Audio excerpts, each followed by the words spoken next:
Jeg har så valgt at starte med kapitel 5, butiksindretning, hvor jeg har lavet butiksspejl, og det vil jeg lige fortælle lidt om her. Her der har vi lærer, hvor vi har alle vores smådele på lærer, og elementer til køkkener. Og så har vi nogle arbejdsposter her til de ansatte, og en disk her, hvor at de ansatte kan stå og snakke med kunderne, og kunderne kan henvende sig, hvis de ansatte ikke når at komme hen til dem. Og så har jeg med hensyn til butiksmiljøet lavet nogle store vinduer herover, og en gang står jeg her, og et vindue her. Og så har jeg så sat nogle køkkener ind her, i forskellige, både vores dyrekøkkener og billigkøkkener.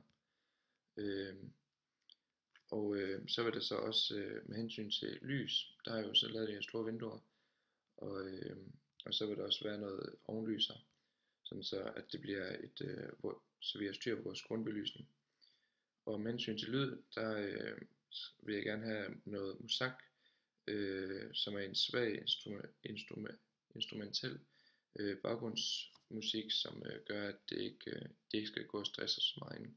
Det er selvfølgelig også vigtigt, at personalet har den rette påklædning på, har vores HTH dresscode på, og at de har et kropssprog, der er tiltalende, at de er smilende og høflige, og så at de skal være nemmere at komme i kontakt med, og sidst men ikke mindst skal de også være veltrænerede.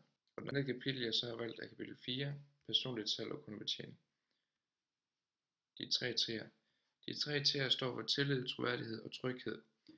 Det er vigtigt, at sælgerne kan holde de ord, da det gør, at kunden måske vil vælge vores virksomhed på togkøkkener en anden dag, og synes, de har fået en god service.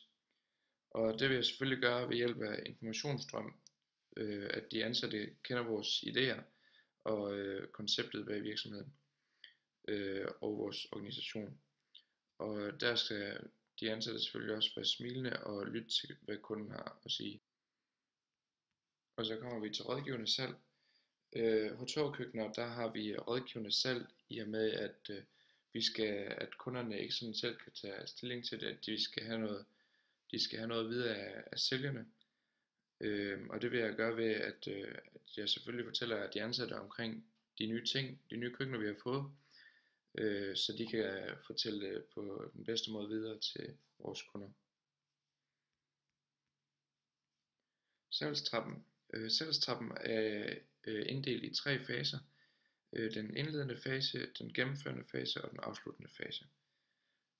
Salgstrappen består af 6 trin. Den første, det er forberedelse. Det er, at kunden kommer ind ad døren, og at sælgeren holder øje med kunden, og lige starter med at se, om kunden er interesseret i noget, og så hvordan kundens kropssprog er. Og som butikschef, der vil jeg selvfølgelig minde dem om, at de skal gøre de her ting. Det næste vi så kommer til er at åbne. Det er her sælgeren så går hen til kunden smilende og spørger høfligt om han kan hjælpe med noget. Og så begynder at indlede sit salgsarbejde. Derefter kommer man så til analyse. Det er her hvor sælgeren stiller spørgsmål til kunden og begynder at analysere efter kundens behov og købemotiver. Om kunden går efter vores dyre køkkener, møbelmotivet, eller om kunden går efter vores billigere køkkener, trophy-motivet. Efter det kommer man til demonstration. Det er så her, hvor sælgeren og kunden står ude ved vores køkkener og kigger på, om det er noget, kunden kunne være interesseret i. Og der bliver vist flere produkter, hvis det nu er det første, ikke lige er noget for dem. Og det vil jeg så også som chef gøre, sådan så at de ansatte ved alt om de enkelte køkkener, så de kan give det videre til kunderne. Derefter kommer indvending. Det er her, hvor at kunden så spørger om forskellige ting omkring køkkenerne, og har det så, at sælgeren svarer med bedste evne efter kendskab til produkterne. Og det sidste i salgstrappen, altså afslutning, det er her, at kunden finder ud af, om man vil købe produktet, eller man ikke vil købe et af vores køkkener.